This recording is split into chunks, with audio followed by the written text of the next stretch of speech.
Jésus ressuscité. Alléluia. Alléluia. Merci, pasteur.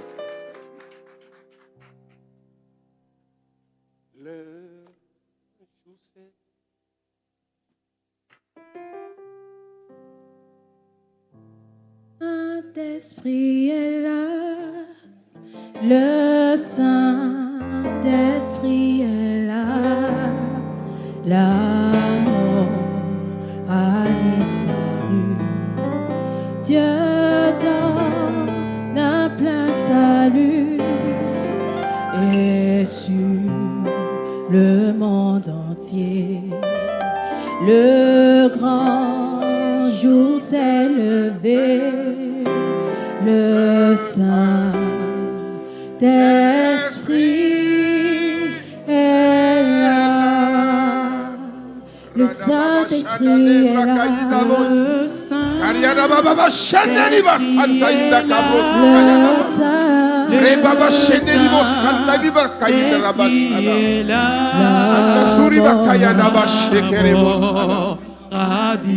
Répands ton esprit sur nous ce matin. De ce jour où toutes choses réunissent dans nos vies. Père, glorifie Jésus ton Fils, le ressuscité, celui qui vit dans un âge. Son nom est puissant, son nom est grand, son nom est un appui.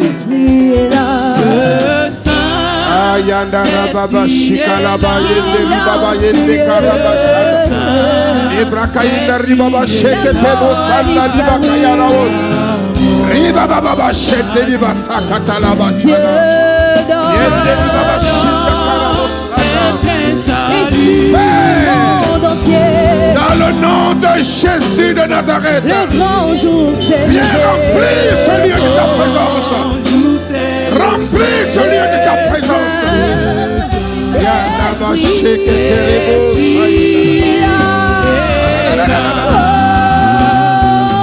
Saint-Esprit est là. Le Saint-Esprit est là. Le Saint-Esprit est là. La mort a disparu.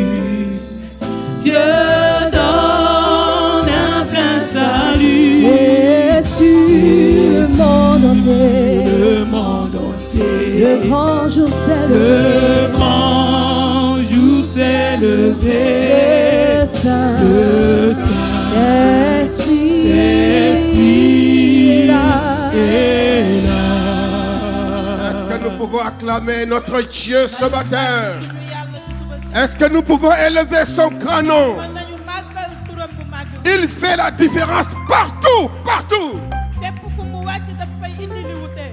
Père de grâce ce matin, parle à nos cœurs, parle à nous Seigneur, et bénis ton peuple. Que ceux-là qui nous écoutent de loin Seigneur reçoivent de toi ta visitation ce matin. Et que chacun de nous dispose de ta grâce et de ta faveur. Que tout esprit de mort soit vaincu au nom de Jésus. Que tout esprit de limitation soit vaincu au nom de Jésus.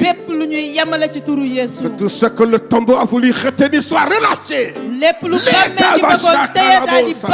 Au nom de Jésus. Remplis-nous de l'esprit de la résurrection. Que tout à nous ressuscite, oh Dieu de grâce.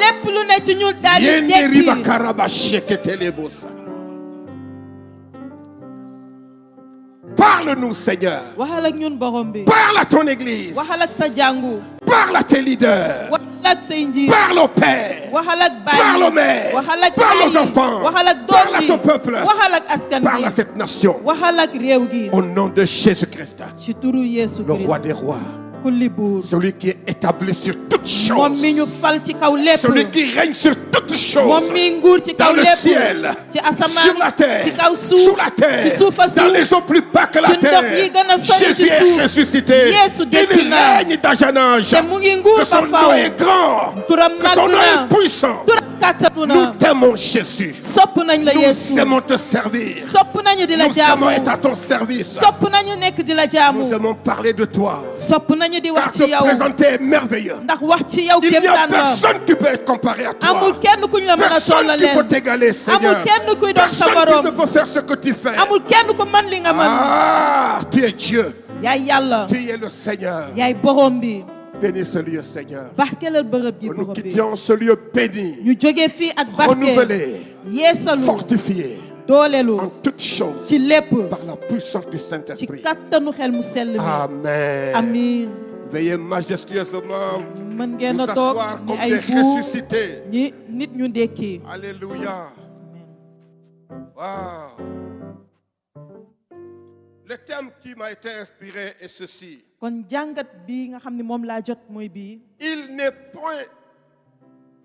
n'est pas ici. Il est vivant. Alléluia. Il n'est pas ici. Il est vivant. Parce que rien ne pouvait le retenir. Ni la science, ni la géométrie, ni l'algèbre, ni rien d'autre ne pouvait retenir Jésus dans la tombe. Son corps n'était pas pour la tombe. Bien-aimé, ce jour est un jour important. Ce n'est pas simplement une fête, mais une célébration de l'acte le plus glorieux dans la parole de Dieu. L'apôtre Paul pouvait dire, si Christ n'était pas ressuscité, notre foi serait vaine. Alléluia. Il n'est pas ici. Il est vivant. Il est vivant. Ton Dieu vit, frères et sœurs. Ton Dieu vit. C'est pourquoi nous n'avons pas une religion. Nous avons une relation avec le ressuscité. Alléluia. Il est vivant. Vous pouvez aller partout chercher son corps, vous ne le trouverez pas. Parce qu'il n'était pas possible que la terre ait retenu cet homme. Alors, 3 lectures ce matin. La première lecture sera dans Luc chapitre 24, du verset 1 au verset 6. Luc 24, verset 1 au verset 6. La deuxième lecture, nous prendrons Exode chapitre 12, verset 12 à 14. Exode 12, verset 12 à 14. Et la troisième lecture, ça sera dans 1 Corinthiens chapitre 5, le verset 7. 1 Corinthiens chapitre 5, le verset 7. Alors, nous allons revenir sur notre première lecture alors. Luc chapitre 24, verset 1 à 6. Ça fait 31 ans. La 32e année de ministère, je lis ce texte chaque fois. Je vois la grâce de Dieu. Le premier jour de la semaine, elles se rendirent au sépulcre de grand matin, portant les aromates qu'elles avaient préparés. Elles trouvèrent que la pierre avait été roulée de devant le sépulcre. Et étant entrées, elles ne trouvèrent pas le corps du Seigneur Jésus. Comme elles ne savaient que penser de cela, voici 2 hommes leur apparurent en habits resplendissants. Saisies de frayeur, elles baissèrent le visage contre terre. Mais ils leur dirent, pourquoi cherchez-vous parmi les morts celui qui est vivant? Il n'est point ici, mais il est ressuscité. Souvenez-vous de quelle manière il vous a parlé lorsqu'il était encore en Galilée. Alléluia. C'est l'évangéliste Luc qui était un médecin. qui savait travailler dans le détail, qui nous a fait ce récit extraordinaire. Il précise cela dans l'histoire. Parce que le début du verset nous montre déjà le plus grand changement qui va s'opérer dans la foi.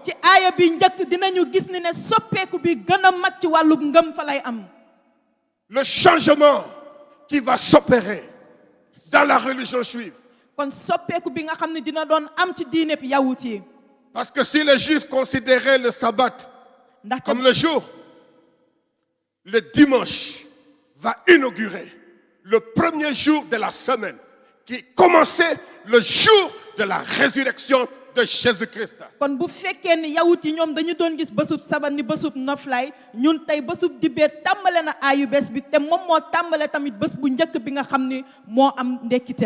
Tout devait commencer le vendredi soir. Presque le jeudi.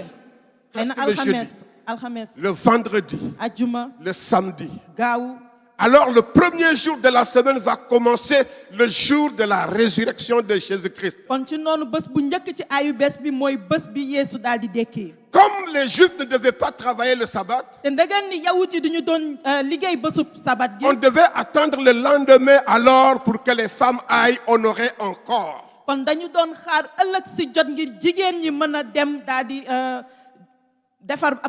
Vous savez, les hommes savent honorer un homme après sa mort. Souvent, il y a des malades à l'hôpital, on a du mal à payer leur ordonnance. Mais le jour de leur mort, même les fils qui sont à l'étranger envoient leur cotisation pour qu'on achète un cercueil. J'ai vu des déplacements de corps qui ont coûté des millions. Qu'on n'avait pas réuni pendant que la personne était en vie. Les femmes voulaient alors honorer un corps. Parce que dans la culture juive, il fallait embaumer ou bien en tout cas avec des aromates bien préparer le corps.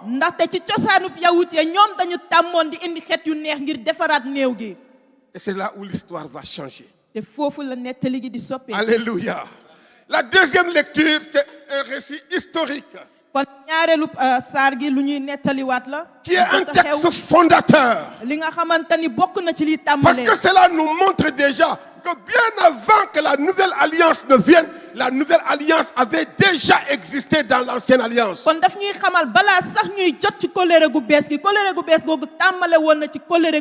Exode 12, verset 12 au verset 14. C'était lorsque Israël était encore en Égypte sous les chaînes de l'esclavage. Mais puisqu'il devait quitter ce pays pour entrer dans la terre promise, voici ce qui a été écrit cette nuit où il devait quitter. Cette nuit-là, je passerai dans le pays d'Égypte et je frapperai tous les premiers-nés du pays d'Égypte, depuis les hommes jusqu'aux animaux, et j'exercerai des jugements contre tous les dieux de l'Égypte. Je suis l'Éternel. Le sang vous servira de signe sur les maisons où vous serez. Je verrai le sang et je passerai par-dessus vous.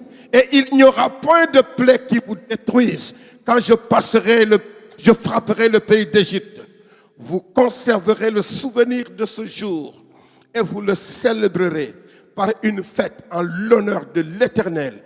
Vous le célébrerez comme une loi perpétuelle pour vos descendants. Cela nous parle de l'histoire de Pâques. Il y a tellement de promesses dans ce texte. Il dit lorsqu'il exercera le jugement contre les dieux d'Égypte, lorsqu'il frappera leur maison, lorsqu'il frappera leur premier-né, vous enfants d'Israël, lorsque l'ange de la destruction passera et trouvera chez vous qu'il y a le sang qui est aspergé sur les linteaux de porte de vos maisons, moi l'Éternel, je ne vous détruirai pas. bés bu malaaka bi nga xam ne moo war a faat wàccee gis deret gi nga xam ne rëdd nañ ko ci seeni buntu kër man aji sax ji duma leen sànk. Je prie que ces paroles s'accomplissent sur ta vie ce matin au nom de Jésus.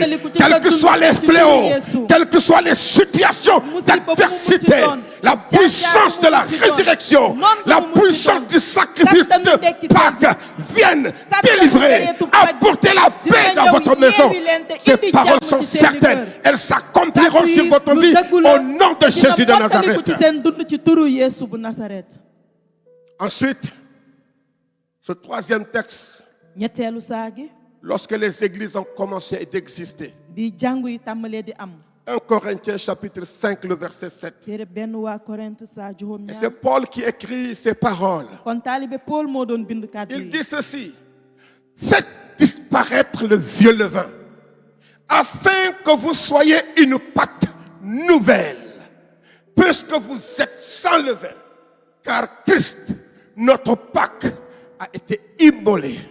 Célébrons donc la fête, non avec du vieux levain, non avec un levain de malice et de méchanceté, mais avec les pains sans levain, de la pureté et de la vérité.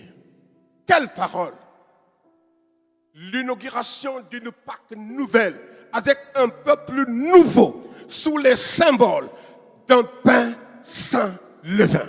Nous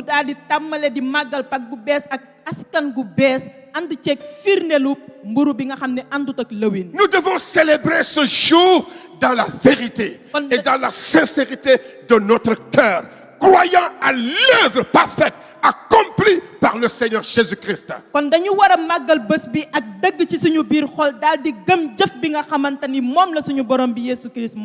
Bien-aimés, ce jour que nous célébrons date de plus de 2000 ans, où des hommes se sont posés des questions. Et aujourd'hui encore, les hommes de notre siècle se posent des questions. Ici, la Bible nous dit que ce sont des femmes qui se sont posées des questions. Des femmes qui ont suivi tout le ministère de Jésus. Ils l'ont vu depuis la Galilée. Quand il a parcouru toutes les villes et les villages d'Israël, prêchant la parole de vie, guérissant les malades, ressuscitant les morts, jusqu'au jour où on l'a amené à Jérusalem. Et elles étaient témoins d'une des horreurs que la plume humaine ne peut décrire.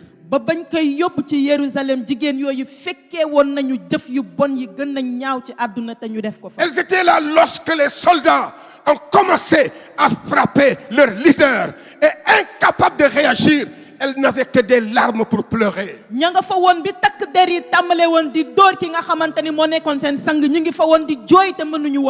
ont vu les fouets. Ils ont vu les lanières.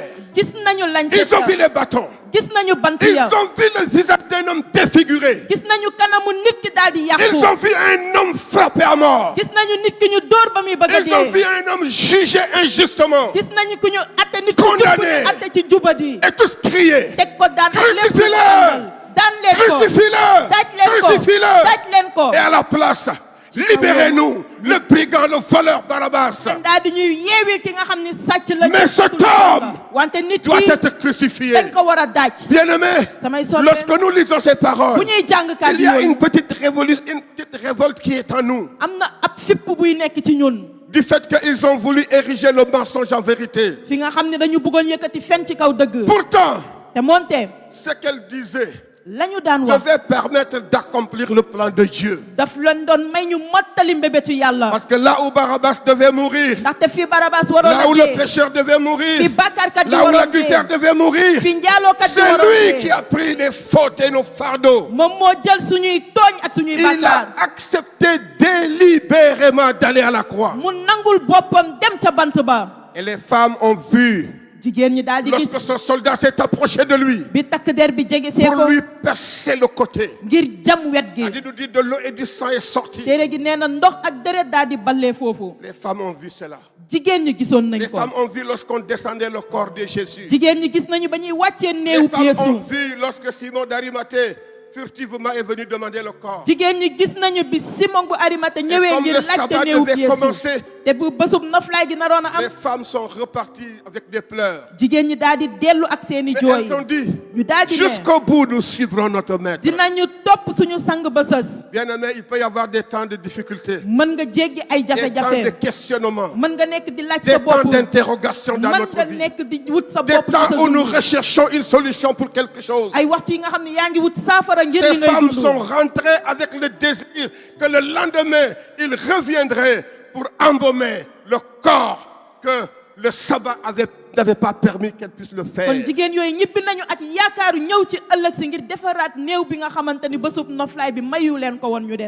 Mais pendant qu'ils partaient, il y avait une idée dans la vie des autorités d'Israël. Il disait que puisque cet homme avait dit qu'il allait être ressuscité, nous allons prendre une grosse pierre. Nous allons fermer le tombeau. Nous allons le sceller. Comme ça, cet homme ne sera pas ressuscité. Ah, les hommes ont leur projet. Les hommes ont leur vision. Les hommes ont leur ambition. Les hommes ont tout ce qu'ils veulent décider. Mais laisse-moi te dire que le dernier mot reviendra toujours à notre Dieu. Alléluia. C'est pourquoi le lendemain, nous pouvons acclamer pour les femmes. Elles ont toujours joué un rôle important dans l'histoire de la parole de Dieu. Souvent les gens disent, oh mais il y a Ève. Ça importe peu. C'est parce que c'est son mari qui a cru que cette femme-là pouvait lui donner quelque chose, il a mangé. Il faut mourir là où meurt votre femme. Alléluia. Alléluia. Mourez pour la cause de votre femme. Alléluia. Amen. J'ai vu que les membres du conseil ne m'ont pas dit Amen. Mais si vous ne le dites pas, moi je dis à votre nom Amen. Alléluia. Et les femmes partaient le matin, elles ont une cause. Aller jusqu'au bout. Embaumer le corps du Seigneur. Et pendant qu'elles partaient, elles se sont dit, mais comment nous allons enlever cette pierre qui va encore nous empêcher? Mais quand vous lisez les évangiles où ce récit est écrit, il dit que quand les femmes s'approchaient, elles ont vu que la pierre a été roulée. Oh là là. Elles ont vu que la pierre a été roulé. Je vous l'assure ce matin, le désir le plus profond de mon cœur, c'est que toute personne devant qui se dresse une grosse pierre pour te barrer le chemin sera ôtée au nom de Jésus de Nazareth. Toute pierre d'enfermement, quel que soit son poids, quel que soit celui qui l'a posé, sera déplacé au nom de Jésus de Nazareth. Vous savez, le Seigneur est celui seul qui est capable d'ôter les pierres que l'ennemi a placées devant nous. Il y a des pierres qu'il permettra que les gens les mettent. Comme cette pierre qui a enfermé la tombe, c'était de la volonté de Dieu. Parce que Dieu voulait que la gloire soit plus puissante. Alléluia. Les femmes se disaient, il va nous rouler la pierre. Il y a des moments où les femmes n'ont pas assez de force. À ce moment-là, les hommes étaient enfermés dans la peur. Et comme il n'y avait pas des hommes pour pouvoir les aider à rouler la pierre, ce jour-là, l'ancien Crépin est allé se cacher. L'ancien Benou même a voyagé pour qu'on dise qu'il n'était pas là. L'ancien Oswald a dit que bon, moi, je dois préparer mon voyage demain. Personne n'était là. kenn newu fi woon. Alors les femmes des diacres et des diaconesses soxnaay jàkk yeeg diakone yeeg mag ñi daal di ñëw. Ils disent qui va nous ñu rouler la daal di ne pierre? kan moo ñuy bërëngal doj Qui ji va nous enlever cet kan moo obstacle? ñuy dindil doj ji. Alléluia. Mais le secours de Dieu ne vient pas des hommes. wante wallu Le yàlla secours du jógee vient ci de nit. l'Éternel. wallu gi ci aji sax Lorsque ci lay les femmes jógee. s'approchaient de la tombe, jigéen ñi di jege elles ont bàmmeel vu bi. elles-mêmes ñoom ci seen bopp ñu que gis nii. que la pierre a été roulée. ni dindi nañu doj gi. Savez-vous que lorsque Israël devait aller dans la terre promise, xam ngeen ni bi Israël waroon Le dem ci Seigneur suuf l'avait leen yàlla dit. ji. borom bi ne leen. je roulerai par-dessus vous la honte dinaa d'Égypte. tekki seen kaw gàcceeb Dieu est Misra. le Dieu qui roule les hontes des hommes. yàlla mooy yàlla gi Dieu est teggi le Dieu gàcceeb qui nit. roule les obstacles des hommes. yàlla mooy yàlla guy teggi bépp gàllankoor ci nit. Alors ces femmes sont venues chercher. jigéen ñooñu daal di ñëw wut si. Mais ce jour-là, wante bés boobu c'était particulier. bés bu am solo la woon. Aujourd'hui, je ne parle pas la Pâque sanglante. tey du ma wax ci pag bi nàcc.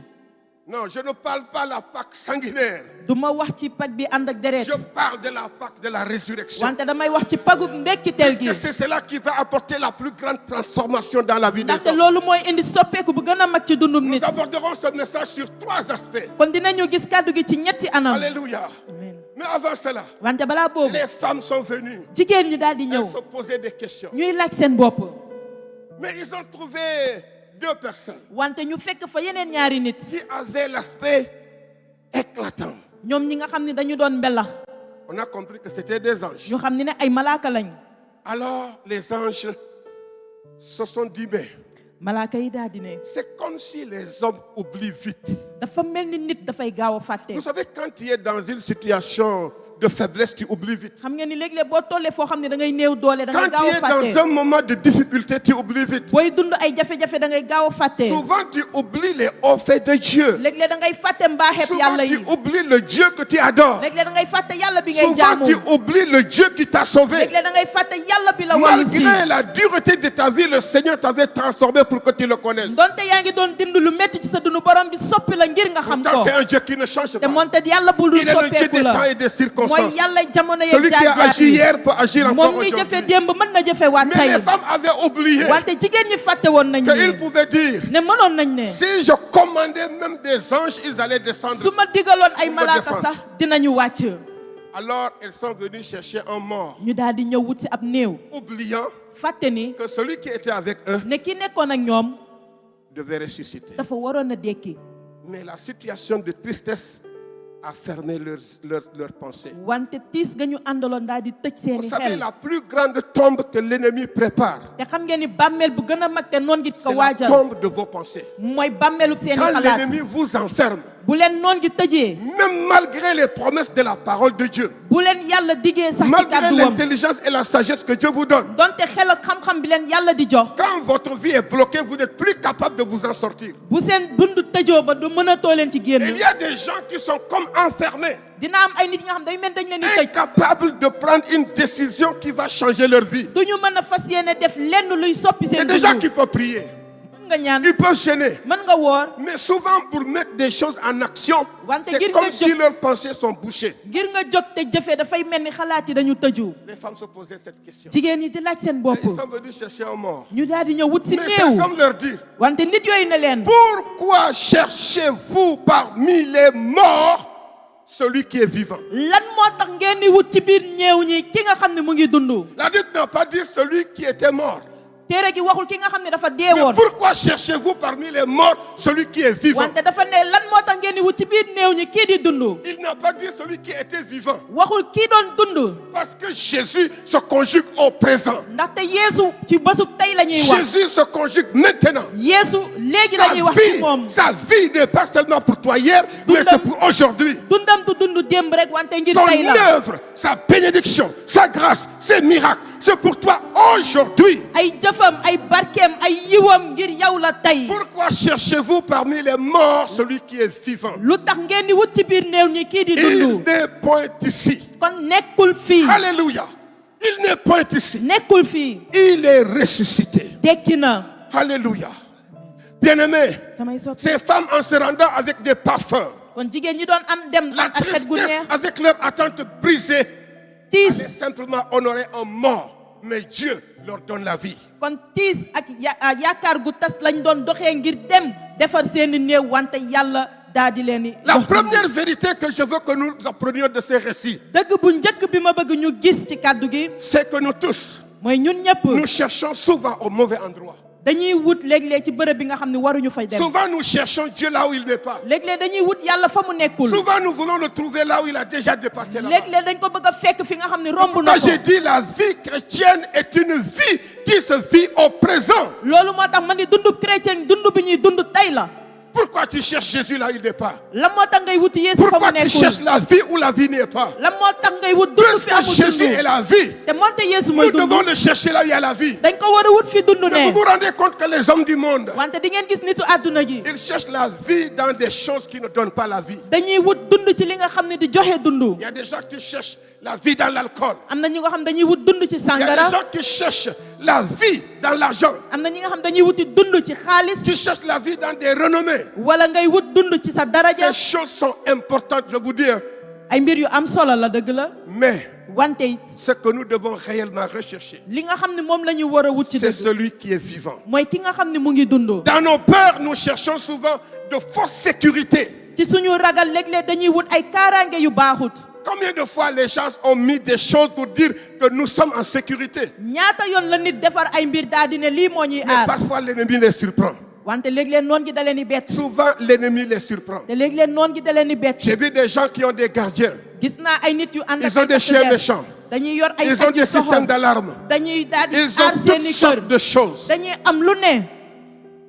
Mais là où tu penses que c'est là où tu es en sécurité, c'est souvent là même où tu es surpris. wante fi nga xam ni nga yaakaar ni nekk am nga fa kaaraange fa lañ lay bettee. La vraie sécurité, kaaraange gu dëggu gi. c'est en celui qui sait garantir notre vie. mooy ci ki nga xam ni moom mën na yor suñu Parce que dund. malgré qu'il y a des gens qui ont des garde-corps, ndaxte doonte am na ñi nga xam ne am na ay takk der yu qui ont leen di des sàmm. caméras attachées ñi partout, nga xam ne am nañu ay caméra fépp. quand la mort vient, aucun gardien ne peut rien faire. bu dee ñëwee amul kenn ku ko mën a téye. La vraie sécurité vient du kon Seigneur. kaaraange bu dëgg bi ci Dans borom nos bi lay regrets, jógee. nous cherchons souvent des fausses consolations. ci suñuy rëccu dañuy wut lu ñuy defal te du dëgg. J'étais témoin d'un homme qui a vécu des moments difficiles lorsqu'il voulait se séparer de sa femme. kon fekkee naa benn waay ji nga xam mi ngi doon dund lu tar bi nga xam ne dafa waroon a tas ak soxnaam. Et cela l'avait vraiment fait mal. loolu daal di koy métti Je woon l'avais mis loolu. en garde que ça risque de détruire ta famille. ma daal di koy ne lii mën na sànq sa njaboot. Mais vous voyez, quand l'ennemi nous aveugle, souvent on ne voit pas bien. wante bu noon gi di tëj suñuy bët duñu gisati. Mais cet homme wante nit kooku vivait des moments très difficiles en ce moment. mu ngi doon dund ay jafe-jafe ci Quand je waxtu suis yooyu. arrivé dans sa maison, ba ma yeggee ci këram. il avait mis les bouteilles de vin, je ne connais pas les noms. mu daal di teg ay butéelu biir yu bëri xaw ma seen Mais i je tur. trouvais, il y avait une bouteille de vin blanc. wante gis naa Il ne y amoon na avait biiñ bu weex. une bouteille de vin rouge. amoon na biiñ bu xonk. Il y avait aussi des petites bouteilles. amoon na tamit ay butéelu sàngara yu Et ndaw. puis cet homme pleurait seulement. te nit kooku da doon jooy rek. Il avait beaucoup de respect pour moi. te it nit ku ma joxoon cër Mais la. ce jour-là, wante bés c'est boobu comme s'il ne me connaissait dafa pas. mel ni xamuma woon. Il a pris la bouteille comme ça devant mu moi. daal di jël butéel gi nii sama kanam. Pasteur, je vais boire. pasteur damay naan. Je vais boire. damay naan. Regarde ce que ma femme m'a fait. xoolal li sama jabar def. J'ai vu cet homme pleurer comme un enfant. ma gis nit kooku jooy ni xale. Et il pensait qu'il allait se réfugier dans l'alcool. mu yaakaar ni ne ci biir sàngara Vous savez, boobu la mën a quand dégg l'homme boppam. a des moments très difficiles, il brise les barrières. xam ngeen ni bu nit di dund Il fait ay des choses jafe-jafe impossibles. day jéggi dayoo Des day choses qui def lu étaient mu des mënutoon a interdits def. deviennent des normes. day yaakaar ni lu baaxul lu baax Parce day qu'on mujjee doon lu pense baax. trouver la solution dans ces choses-là. ndaxte day yaakaar a am saafara ci loolu. Souvent, te léeg-léeg beaucoup de personnes, ñu nit ñu bëri quand ils ne peuvent plus supporter la vie, bu ñu mënatul muñ dund ils gi préfèrent dire, dañuy daal di je ne vais me suicider. damay xaru. Pour eux, ils pensent que c'est le suicide qui devient la solution. ñu yaakaar ni xaru googu mooy seen Mais je ne sais saafara. pas si vous avez été témoin de quelqu'un qui se suicide avec la corde. xaw ma ndax mus ngeen fekkee nit buy xaru takk baatam.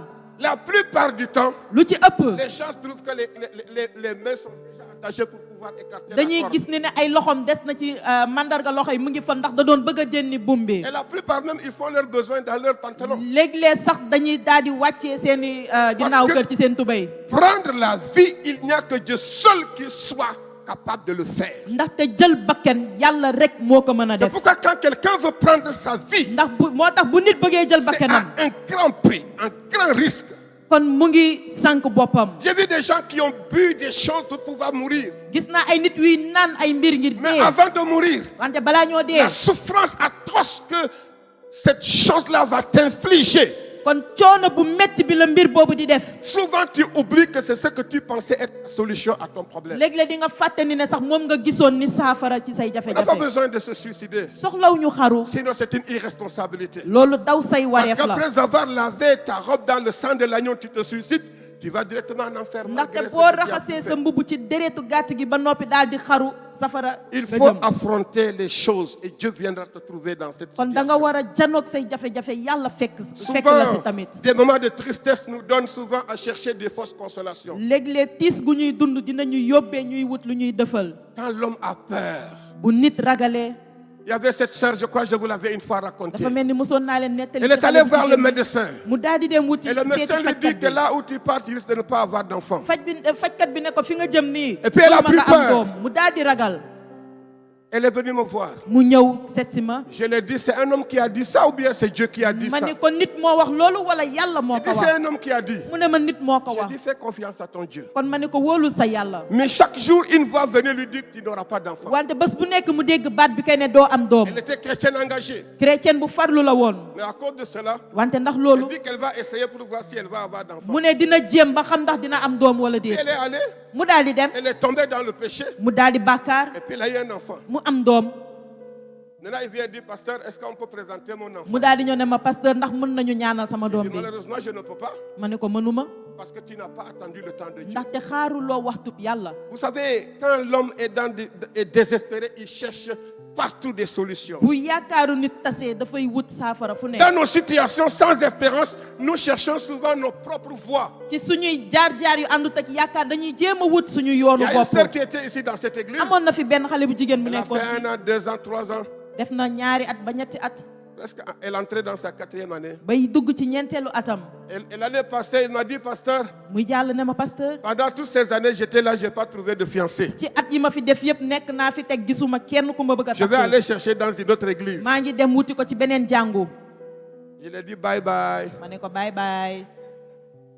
Parce que moi, quand quelqu'un veut chercher sa propre voie, ndaxte man ci nit buy wut yoonu boppam. je ne peux que te dire la vérité. du ma la wax lu dul Mais si dëgg. tu insistes, te boo ci gënee je dem vais te laisser partir. ma bàyyi la. Mais jusqu'à présent, je n'ai pas entendu de célébration de wante mariage. ba léegi dégguma ni ne mu ngi sëy. Avoir un mari ne dépend pas de l'église. kon jàngu du jàngu bi moo lay jox jëkkër. Ça ne dépend pas d'un pasteur. loolu du pasteur bi Ça moo ne koy def. dépend pas d'un conseil d'église. loolu du kuréelu xelalkat yi ñoo C'est koy Dieu def. qui donne.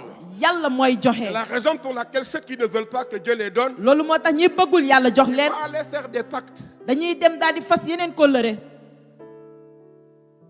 Faire des pactes pour arriver à certains niveaux. fas yeneen kóllëre ngir am yenn tolluwaay yi. J'ai été témoin avec un homme de Dieu. fekkee naa ko ak benn nitu Il me yàlla. racontait sa vie, une expérience qu'il a vécue mu may parfaitement. nettali benn jaar-jaar bu mu jot Il a m'a dit, dund. pasteur, j'étais avec mon pasteur. mu ne ma maa ngi woon ak sama Je pasteur. l'ai vu, il avait beaucoup d'argent. ma gis ni ne bëri woon na Il a alal. un nom.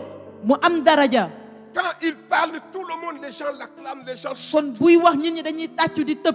Cet homme m'a dit, nit kooku ne ma. est-ce que tu veux être grand? ndax bëgg nga doon nit ku Est-ce que màgg. tu veux que tu aies un nom? ndax bëgg nga am Est-ce daraja. que tu veux que tu aies de l'argent comme il faut? ndax bëgg nga am xaalis ni mu ko waree. Je vais te prendre. dinaa la jël. Mais prends ton enfant. wante jëla sa doom. Nous allons aller au Nigeria. ñu daal di dem Nigéria. Tu vas aller le sacrifier. nga dem saraxe ko foofu. Et je te dis, te dinaa la wax ni. l'argent va couler à flot entre tes mains. xaalis gi dina wàcc lu bëri Ton ci say nom loxo. sera connu en un laps de temps. sa tur dina siw ci diir bu gàtt. Comme l'a dit, nit kooku ne ko. donne-moi le temps, je vais réfléchir. may ma xalaat ci. Et quand le pasteur là est rentré dans sa maison, bi pasteur boobu daal di ñibbee këram. cet homme a pris son enfant. nit ki daal di jël doomam. Il courait de toutes ses forces pour s'éloigner de muy la maison. daw ak doole di Il daw avait ngir sori même peur kër que gi. le pasteur dise aux gens de le rattraper. kon moom amul woon sax jot ñu ne jàpp leen Il ko. m'a dit, pasteur, mu ne ma pasteur. que me servira-t-il de gagner le monde lan la may njëriñ ma et jot de àdduna perdre mon âme? daal di ñàkk sama ruu. Je ne le ferai pas. duma ko def. Mais vous voyez, il y a des gens pour qui, quand on leur dit cela, wante am na ay nit nga xam ne bu ñu leen ko c'est waxee. comme lettre à la poste. dafay mel ni dañ leen a On yónni se bataaxal. compromet.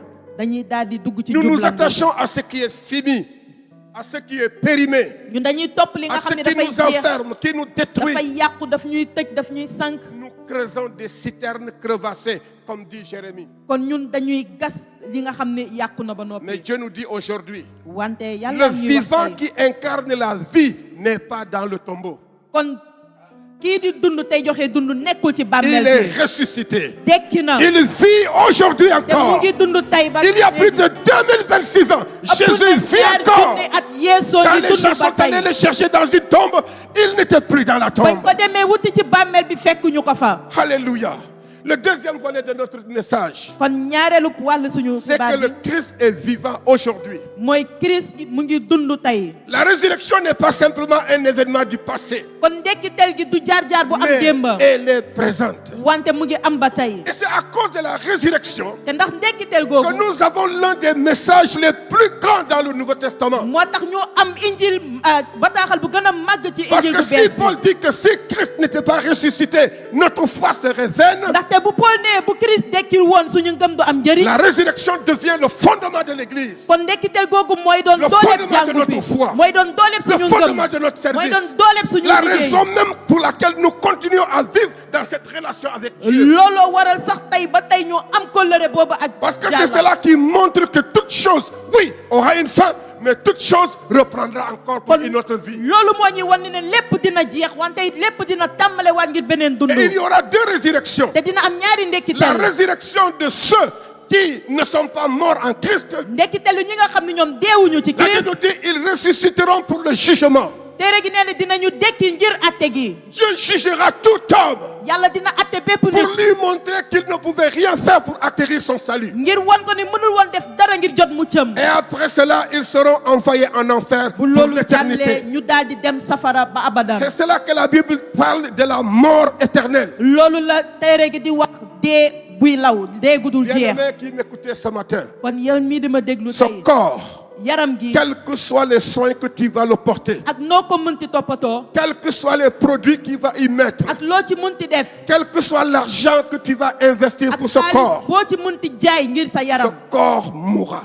yaram gi dina dee. J'ai vu des gens investir beaucoup de choses pour leur corps. kon gis naa ay nit yuy jaay ay alal yu bëri ngir seeni yaram. Des gens qui se font des plaisirs pour la chair. ñi nga xam ne ñi ngi topp seeni bànneexu bakken. Des gens payaient des billets d'avion pour aller se coucher avec une femme à Dubaï. ñi nga xamante ni dañuy jël roppalaan gi ngir dem tëdd ak J'ai beneen vu jigéen des ca gens Dubaï. payer les hôtels 5 étoiles pour aller pêcher. gis naa ay nit yuy fay ay hôtel yu mag ngir dem Bakar yi. Des gens qui investissent des milliards pour simplement une plastification de leur corps. ñi nga xamante ni dañuy fay ay xaalis gu bëri ngir mën a soppi seen Des femmes melokaanu qui yaram. payent des milliers pour avoir des hanches. ñi nga xam ne dañuy fay lu bëri ngir am ay seen yaram mën a jekk ngir mën a jekk. Ils n'en ont pas besoin. soxlawuñu ko. C'est Dieu qui donne.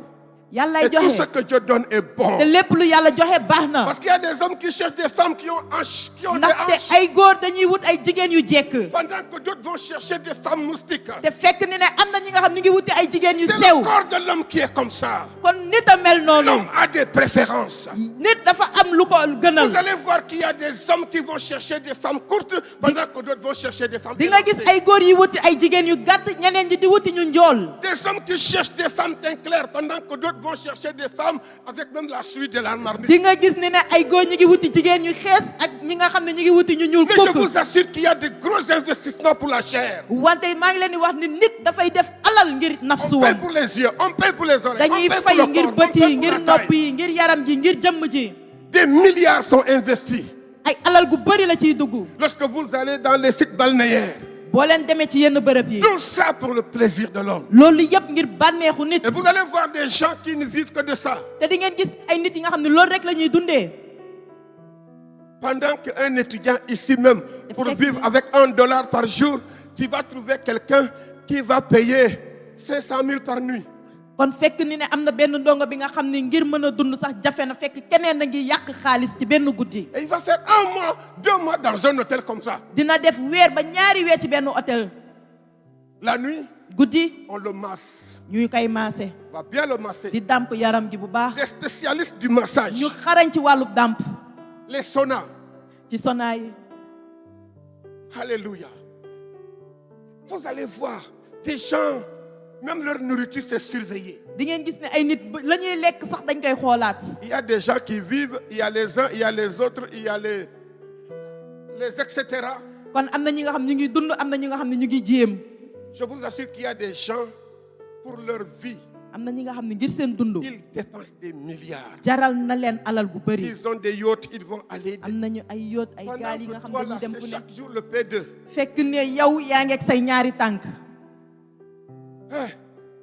Bientôt même vous allez voir les uns les autres là, Lu ils yàgg vont dara. aller faire leurs vacances en mars. di ngeen gis ni ne dina am ñu tàmbale ni ne dañuy dem mars ngir noppalu. Pendant que toi, même pour avoir un vélo, même c'est un problème. fekk ni yow ngir am benn vélo sax Et jafe na. parfois, on pense que le monde est injuste. te léeg-léeg dañuy yaakaar ni àdduna dafa C'est jubadi. question de choix, bien-aimé. wante ci wàllub tànneef la. C'est question de choix. wàllub tànneef la. Il y a des gens qui ont choisi de vivre. am na ñi nga xam dañu tànn dund. Et à vivre. dañuy dund. Ils veulent vivre. dañu bëgg a dund. Ils veulent épuiser tous les plaisirs. dañu bëgg a jot C'est bànneex comme yëpp. cet homme dont sa récolte avait réussi. dafa mel ni nit ko nga xam Et ni qui góor dit à bu son bëri âme, la amoon mu daal di ne Mon ruuma âme, sama il y a ruu beaucoup de biens en réserve. am nga alal gu bëri goo Je peux denc. vous le dire ici. kon mën naa leen Il y a ko des wax gens qui ont beaucoup de biens en réserve. am na ñu fi denc alal gu bëri. Ils mangent les 3 repas. ñu ngi añ ndekki reer. Le jour où j'étais allé chez un homme là, benn bés ma am ku ma dans seeti sa maison, ci biir këram. déjà au salon, je voyais que cet homme-là est un grand monsieur. ci salon bi rek laa xam ne nii kii nit ku màgg la.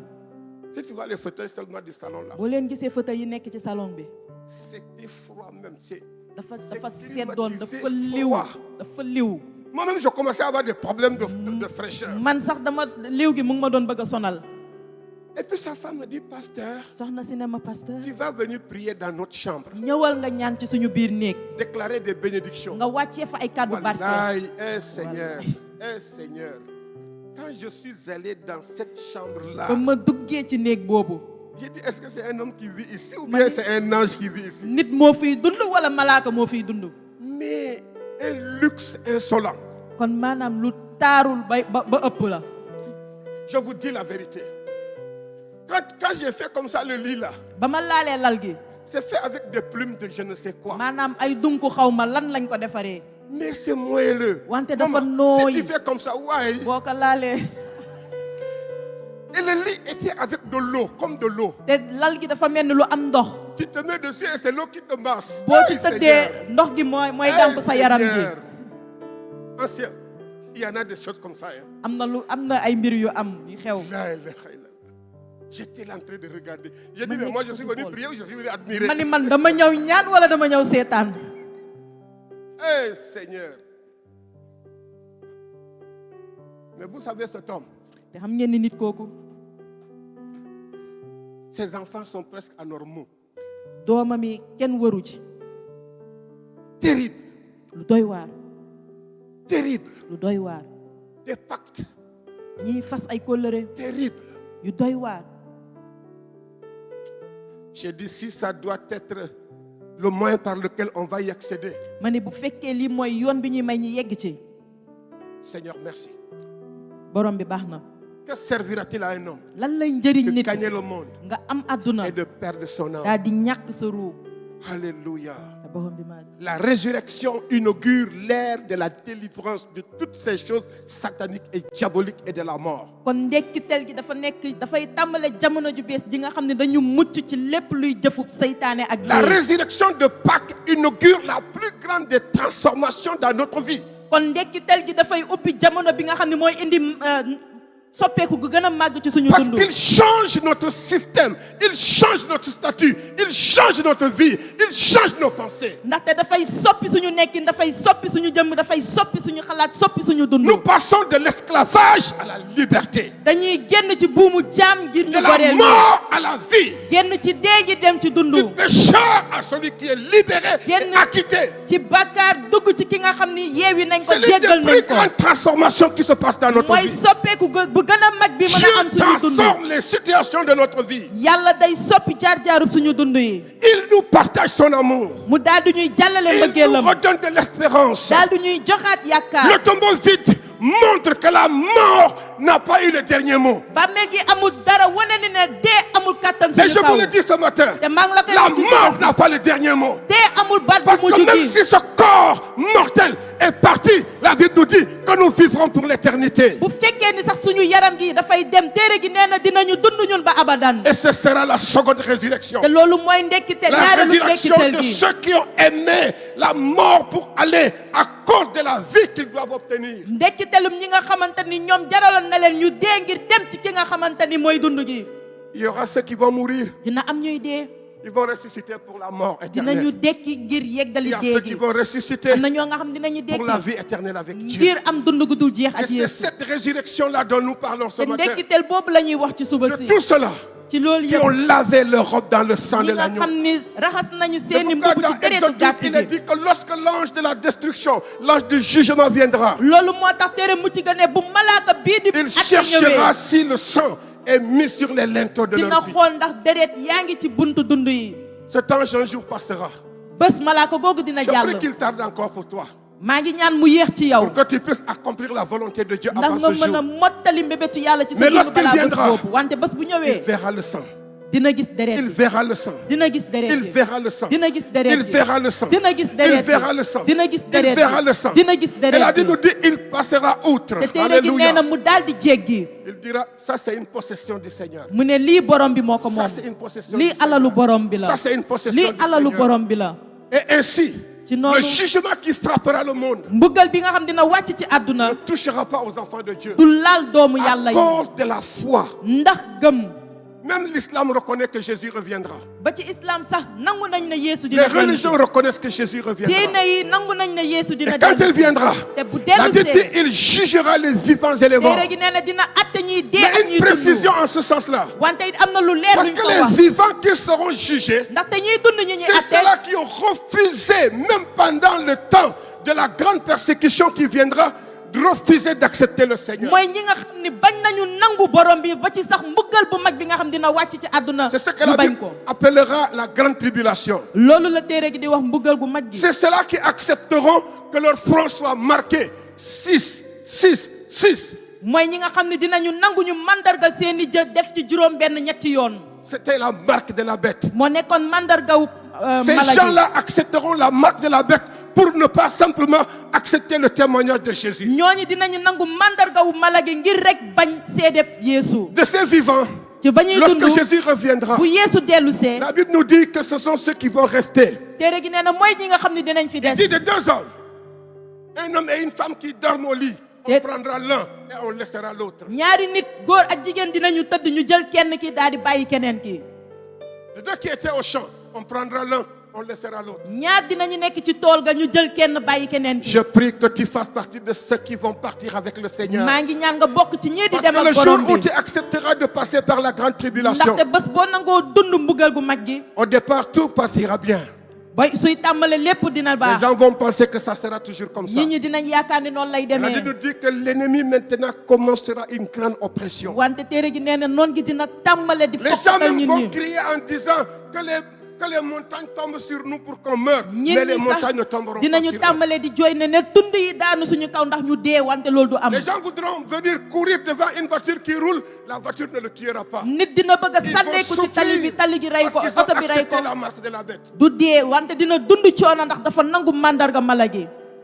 Mais il y aura une autre résurrection. wante dina am beneen ndekkiteel. Le jour où cette résurrection viendra, bés bu ndekkiteel boobu ñëwee. je prie que si ça te trouve déjà à Saint-Lazare, maa ngi ñaan bu la fekkee Saint-Lazare ba les noppi. gens entendront ta tombe craqueler. nit ñi dinañu dégg sa bàmmeel di toj. Tu sortiras de cette tombe. nga génn ci bàmmeel Parce googu. que ce qui est là-bas, c'est juste un corps. ndaxte li fa nekk ab yaram la Mais rek. ce qui fait la valeur d'un homme, c'est son âme. wante lii di may njëg nit La mooy Bible dit ruuwam. que les tombeaux vont s'ouvrir. téere gi nee na bàmmeel yi La dinañu mer ubbeeku. va rendre ceux qui sont morts en elle. géej gi delloo ñëpp Le ñu feu va mu rendre amoon. ceux qui sont morts dans le feu. safara gi delloo ñëpp ñu mu Et ceux amoon. qui sont en vie, qui ont refusé la marque de la bête, te ñi nga xam ne ñu ngi dund te bañoon mandarga mala ils gi. monteront avec le Seigneur qui reviendra pour dinañu la am seconde di fois. yéeg ci borom bi nga xam ne dina dellu si. La Bible dit que tout œil le verra. téere gi nee na bépp Alléluia. bët dina ko gis. Tout œil le verra. bépp bët Et dina nous ko gis. monterons avec lui. ñu daal di ànd yéeg ak moom.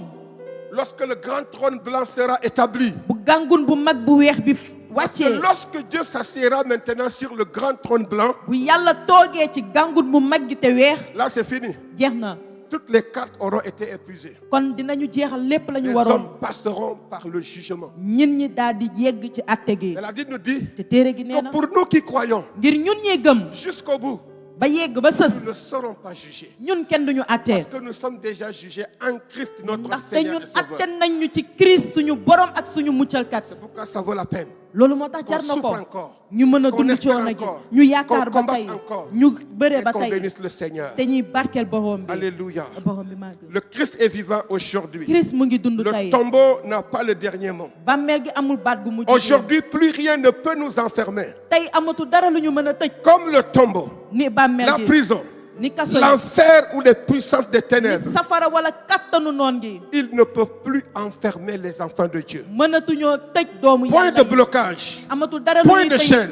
amatul bépp Les chaîne bu ñuy tëye impossibilités deviennent des possibilités. lépp lu ñu tëwoon dina mën a am Ce qui nous stagnait et nous arrêtait est déjà enlevé. lépp lu ñu doon tëyee ñu taxaw deñ na Les cycles répétitifs d'échecs ont échoué au nom de Jésus. kon lépp loo doon laal mu bañ a sotti dina jeex ci turu Yeesu Et enfin, ci mujjanteel gi la dernière chose, mbir bu mujj bi c'est que la résurrection mooy ndekkiteel est gi une invitation à échanger de regard, à changer de regard ou de perspective. woote la ngir ñu mën a soppi suñu Parce que gis-gis si Christ est ressuscité, ndax bu Christ dekkiwee la Bible dit que nous aussi nous serons ressuscités. téere gi nee na ñun tamit dinañu dekki Sauf si nous sommes vivants jusqu'à son retour. xanaa bu ñu dundee ba mu ñuy dellu si Parce que s'il nous trouve en vie jusqu'à ce que Jésus revienne, ndaxte bu ñuy dund ba Yeesu dellu c'est si là où certaines personnes ne passeront même pas par la mort. ca noonu la ñenn nit ñi nga xam ne duñu dee Ils seront directement enlevés au ciel. ñoom dañuy dem noonu asamaan Comme Élie. ni Eliasa Alléluia. Comme Enoch, ni Enoch qui a marché avec Dieu pendant 300 ans. moom mi dox ak yàlla ñetti Et la Bible téeméeri dit at qu'il ne fut plus. téere gi nee na gisatuñ ko Dieu va enlever des hommes. yàlla dina fi jël ay nit Dieu a pris déjà des hommes. yàlla jël na ay nit ba Et noppi qu'il a appelé son peuple. daal di leen di woowee askanam Plantation de l'éternel. ñoom ñi yàlla sañ Une race élue.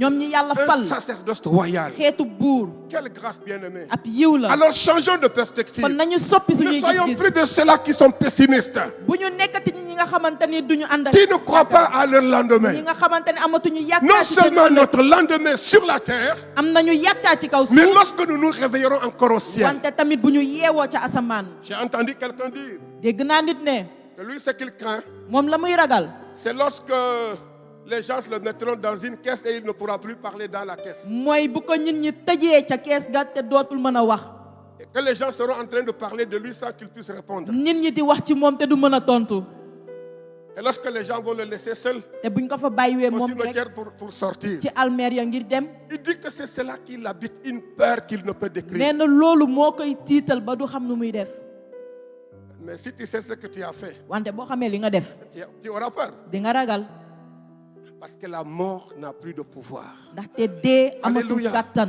La peur n'a plus de mystère pour nous. kon dee ragal amatul kumpa ci ñun Christ a vaincu la mort. Christ daan na dee Christ a vaincu le péché. Christ daan na bàkkaar Christ a vaincu l'œuvre de la chair. Christ daan na jëfum nafsu ya Christ a vaincu les puissances démoniaques et Christ sataniques. daan na kattanu Et seytaane Christ yu a bon établi le règne de Dieu sur toutes choses. Christ daal di wàccee nguurub yàlla ci kaw Il lépp revient à l'état initial lorsqu'il quittait le Père. kon moom delloosi na lépp Pour venir ba sur muy la mel terre, ni il ca savait qu'il njëlbéen allait accomplir cette ba chose-là. muy ñëw ci kaw suuf xamoon na ne dina mottali loolu Accomplir toutes choses. mottali lépp C'est pourquoi lorsque Jésus mourait à la croix, loolu moo tax bi Yeesu di dee ci bant ba il a dit tout est mu accompli. daal di ne lépp mat na Alléluia. borom bi ma Pâques est à la fois une victoire. kon Pâques est à la fois une victoire, mais elle est aussi une espérance. kon Pâques ab ndam la ba noppi wante tamit yaakaar la Une victoire sur la mort et sur le péché, kon ndam la ci kaw dee ak bàkkaar mais une espérance pour la vie éternelle. wante ab yaakaar la ngir dund gu Parce du que jeex comme il est ressuscité, ndax na mu il dekkiwee dit nous aussi nous sommes nee na ressuscités. ñun tamit dekki nañu C'est pourquoi la Pâque annonce une intervention divine visible. kon loolu moo tax Pâques dafay wane ni asamaan jëfee L'application du sang est le signe de l'acceptation à vivre l'œuvre de Dieu. kon ñu rëdd deret googu luy firndeel ni ne nangu nañu di dund dundub yàlla Il n'est jëfub pas yàlla ici. nekkul fii Alors pourquoi tu vas rester là où tu es bloqué? kon lan moo tax ngay des fi nga mënu jëm kanam Ouvre les yeux à la vie nouvelle. ubbil say bët ci dund gu bees gi Regarde à cette invitation à laquelle le Seigneur vous dit. Jésus donnait déjà avant cela rendez-vous en Galilée. Et les gens pensaient qu'il était resté à Jérusalem. De la même manière, lorsqu'il reviendra encore, il nous dit avant que les pieds ne se posent sur le mont des Oliviers, les gens vont commencer à le rejoindre. Vous savez, l'aimant, c'est attiré par le magnétique. Bon, en wolof on dit acier toujours. Alléluia. Quand cela sera venu, pendant que je serai avec Rose Onction en train de prêcher, vous nous verrez partir. Non, vraiment, je pensais que vous allez changer votre façon de dire. Vous allez dire, non, pasteur, on montera avec vous. Alléluia. Je pensais que vous allez dire, non, nous monterons ensemble. Parce que je serai le pasteur le plus malheureux. Parce que ce jour-là va arriver, je trouve des gens qui vont rester sur la terre. Nous tous, nous monterons avec lui. Nous tous, nous célébrerons pour l'éternité celui qui est venu sur la terre, qui nous a montré un modèle de vie, un modèle de ministère, un modèle de service, un modèle de relation personnelle, un modèle de relation avec le Père et le modèle de victoire sur la mort et sur toutes choses. Que son nom soit béni. Il n'est point ici. Il est ressuscité. Alors ce matin, change d'adresse. Puisque lui, il n'est plus dans la tombe, il a changé ton adresse. Je n'ai pas entendu de beaucoup amen. Vous me faites peur maintenant. Vous avez changé d'adresse. Tout ce qui enferme. Vous voyez le monde des ténèbres, les gens font des gens, ils les enferment dans des cadenas. Un cadenas ne peut plus t'enfermer. Au nom de Jésus. Au nom de Jésus. Souvent, il y a certains arbres de nom. Il y a certains arbres de nom. Des arbres qui ont des noms. Souvent, les gens ramassent les empreintes où les gens marchent. Ils font des choses. Et puis, ils arrivent jusqu'à cet arbre qui a un nom. Avec un clou. Ils vont te piquer là-bas. Pendant que tu souffres, ils vivent. Je te dis que tu échappes de ce piège au nom de Jésus. Ils veulent vous enfermer dans leurs hôtels familiales. Ils vous ont mis sur la liste de leurs victimes. Le Seigneur a changé votre adresse. Au nom de Jésus, je déclare que vous sortez de leur piège. Vous sortez de leur prison. Et de tout ce qu'ils ont dit comme malédiction sur ta vie pour enfermer ton nom, tu échapperas au nom de Jésus. C'est cela la résurrection. C'est de sortir d'une chose. C'est de sortir de la mort. C'est de sortir du tombeau. C'est de sortir de l'emprisonnement. Pour vivre et plus rien, aucun lien, aucune chaîne ne pourra te retenir. Moi, depuis que j'ai connu Christ, les marabouts ont tout fait, rien. Les sorciers ont tout fait, rien. Rien. Parce que quand nous sommes en Christ, ces choses-là même, nous ne devons même pas nous occuper d'eux. Christ t'a sorti du tombeau. Du tombeau de ta pauvreté, le Christ t'a sorti. Du tombeau de l'échec, le Christ t'a sorti. De la malédiction, Christ t'a sorti. Au nom de Jésus. Que son nom soit béni. Remercions le Seigneur pour ce merveilleux jour de Pâques. Remercions le Seigneur pour cette résurrection. Tes affaires vont ressusciter. Ton travail va ressusciter. Ton témoignage va ressusciter. Tes réalisations vont ressusciter. Tout ce que l'ennemi avait planifié sera détruit. Dans le nom de Jésus de Nazareth.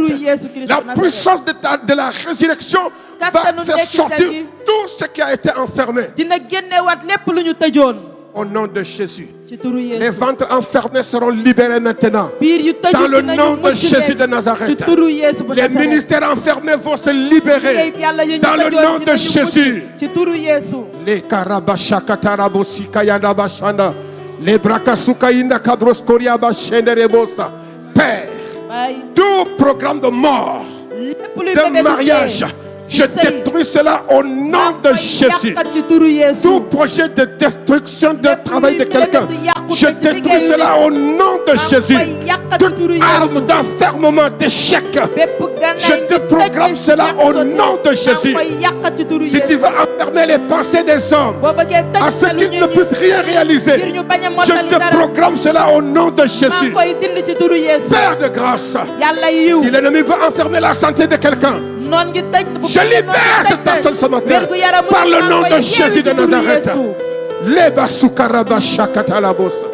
Père de grâce, ce matin, que la résurrection soit réelle dans nos foyers, réelle dans nos ministères, réelle dans nos vies, dans notre profession. Au nom de Jésus, Seigneur, l'ennemi ne fera pas oublier quelqu'un ce matin.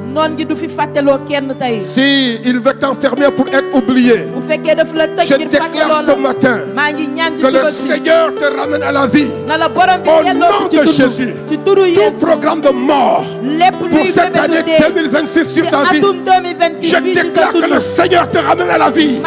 Au nom de Jésus de Nazareth, que le feu de la mort soit consumé ce matin.